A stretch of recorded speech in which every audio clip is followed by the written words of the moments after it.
Hello again, everybody. Kristen Jennings here with Neighborhood TV for our second installment of the Georgia Beat, where we're talking politics, but also really local issues that you and your family care about. I'm joined by our Republican strategist, Cody Hall, and our Democratic strategist, Fred Hicks. How are you guys? Hope you had a good week so far.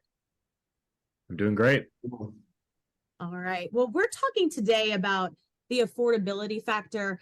We're talking about the cost of living just skyrocketing. And I was looking at some data and wanted to hit on two different topics in this arena. One is childcare and one is housing and rental costs. So if we talk about rental cost specifically, just saw an article this week, and it was pulling from apartmentlist.com, and it was talking about rental prices in the Atlanta area rising again.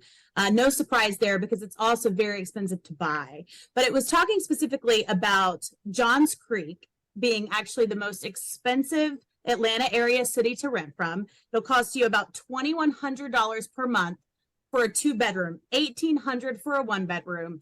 Dunwoody and Alpharetta not far behind, and we know Atlanta's high too.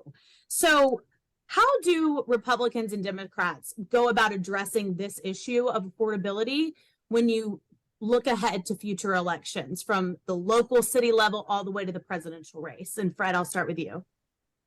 So this is an issue that dominates the discussion amongst Democrats, something that we talk about all the time. And it's not just housing, but we look at it holistically. So the cost of living, the cost of transportation, the cost of childcare, and all of those things. And so we saw our senators Warnock and Ossoff really work on this right after they were sworn into office, and through ARPA money and allowing cities or giving cities money through COVID relief to deal with rental assistance. And a lot of those assistance programs have gone away. They were maxed out. And so we're starting to see the sort of bubble up happen at one time where we're seeing the costs go through the roof. So this is something that whether you're at the local level or the federal level, Democrats are really kind of grappling with and trying to figure out how to keep the cost of living low and keep people in their homes. And Cody, what's your take on this, and what's the Republican strategy to combat this issue? Well, first and foremost, I think Republicans have to articulate clearly why we got here. And obviously, if you talk to a lot of Republicans, our belief is that we got here by runaway federal spending, whether that was obviously the CARES Act was needed one-time assistance, but then they followed that up with the American Rescue Plan and then the Inflation Reduction Act, all of which pumped trillions and trillions and trillions of dollars into the U.S. economy. Therefore, you saw rising prices, 40-year high inflation. And that affects everything from childcare, rental, groceries, everything under the sun. So I think Republicans have to clearly articulate why we are here and who supported a lot of that spending. But then on the second front, you also have to articulate what you would do differently. And I think for Republicans, you'll see a lot of folks talking about tax rebates, like Governor Kemp did here in Georgia. Also tax cuts, again, something we've done here in Georgia. But with childcare costs, I was looking at a report that said that the average cost of infant childcare in Georgia is about $630 a month. And I'll be honest, I wish that was the cost in the Atlanta area. It's much higher than that, as we know.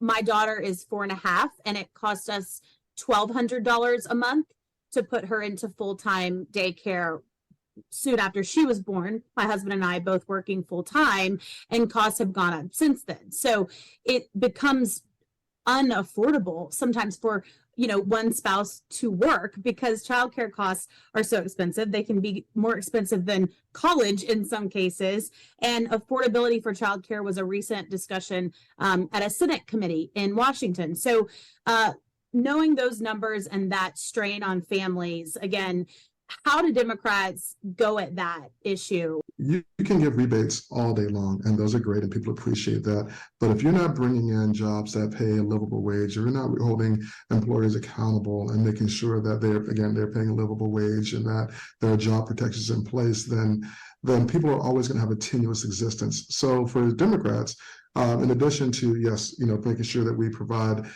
needed assistance and that is there as a safety net, we are really focused on attracting and ensuring that there are high-paying jobs, livable wage jobs out there. And so $7 an hour, $8 an hour is simply not sufficient. And unfortunately, Georgia's been stuck on this minimum wage rate for many, many years, and it's just not enough to get it done. $7.25, $7.50, whatever it is right now, that's not enough to get it there. So Democrats, we're focused really on increasing that and instituting a livable wage. Now, that a livable wage is important to understand that that's not necessarily $15 an hour. We understand that in South Georgia, where I'm from in Southwest Georgia, $15 an hour is really tough for employers to pay. So a livable wage down there might be $10 or $12 an hour.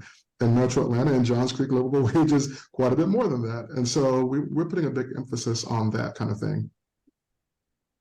Cody? Yeah, Christian, I agree with you on the childcare costs. It costs roughly $2,000 a month for my two kids to go to daycare. So I think that is really going to be, one of the things also that plays into this is the workforce shortage. Because I don't know if many viewers have dealt with 2-year-olds who aren't potty trained yet, but it's tough to find folks that want to come in and do those jobs for relatively a little money. And I think that's what we've seen is that a lot of those childcare facilities don't have enough workers because it's hard for them to compete for that same limited workforce. Also in not great conditions to work.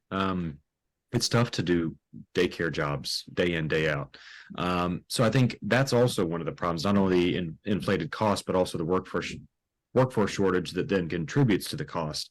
But I think one of the things that we'll also see, not only in the housing affordability and childcare, but also just this lagging indicator among voters that you're seeing now the economy is looking like inflation is starting to slow down.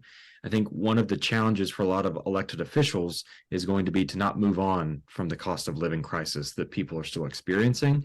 It's to show empathy, whether you're running for a county commission, mayor, state house, or state senate, or all the way up to the president. You have to show that you understand what people are going through. Thank you guys so much for your input. Looking forward to doing this discussion each week with you here on the Georgia Beat here on Neighborhood TV. Hope you guys have a great week.